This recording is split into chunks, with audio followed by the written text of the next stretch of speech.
అంతర్జాతీయ స్థాయి ప్రమాణాలతో జంతు ప్రదర్శనశాలని అభివృద్ధి చేయాలని రాష్ట్ర ఉప ముఖ్యమంత్రి అటవీ పర్యావరణ శాఖ మంత్రి పవన్ కళ్యాణ్ అధికారులను ఆదేశించారు.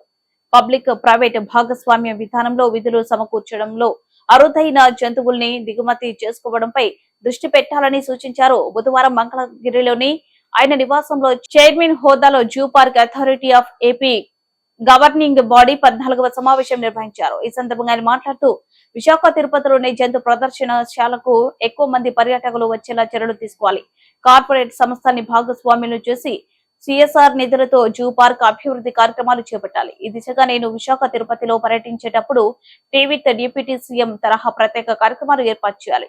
రాష్ట్ర వ్యాప్తంగా కొత్తగా జంతు ప్రదర్శనశాలలు ఏర్పాటుకు ఉన్న అవకాశాలని పరిశీలించి జోన్ల వారీగా నివేదిక రూపొందించాలని ఆదేశించారు.